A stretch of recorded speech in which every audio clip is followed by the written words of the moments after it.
Je vais faire une petite vidéo rapidement pour parler d'une vidéo que le précepteur a fait sur Nietzsche.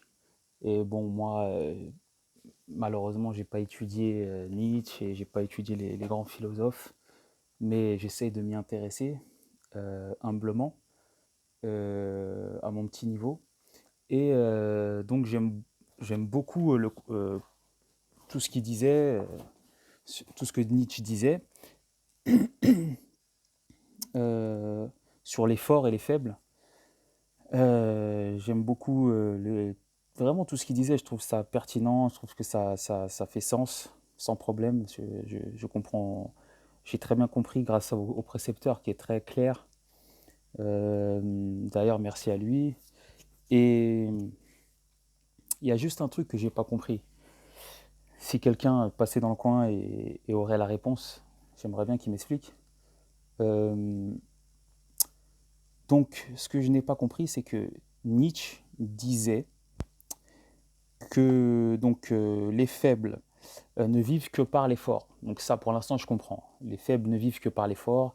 Ils ne cessent de haïr les forts. Et c'est leur vie est basée sur la, pardon, sur le rejet des forts, et sur la critique des forts. Le faible haït sans pouvoir agir. Ça, je comprends. Il appelle ça le ressentiment. Ok. Et le nihilisme. Donc, c'est nier la force du fort et la remettre en question. Donc, c'est ce que je disais. Le faible ne fait que critiquer le fort. Et le fort ne s'occupe pas du faible. Il fait sa route, il trace sa route et il ne s'occupe de personne. Jusque-là, je comprends. Le seul truc que je comprenais pas, c'est que ce que je comprends pas, le seul truc que je comprends pas, c'est qu'il dit que la morale a été créé par les faibles. Donc la morale, j'en déduis que c'est les lois. Donc ça a été créé par les faibles. Parce qu'apparemment, Nietzsche avait une vision naturaliste. C'est-à-dire que pour lui, la force, c'est la vie. Tel un lion qui déchiquette une antilope. Voilà, c'est ça la force pour lui, c'est le lion. Donc il dit que la morale, la morale a été créée par les faibles pour canaliser les forts. En se mettant à plusieurs faibles et en créant des lois pour euh, anéantir les forts par la ruse. Euh, le seul truc que je comprends pas, c'est qu'il dit qu'apparemment les lois, il n'était pas contre les lois. Si j'ai bien compris, il n'était pas contre les lois. Il disait qu'il fallait des lois, mais il était contre la culpabilité que les faibles voulaient enclencher chez le fort par ces lois.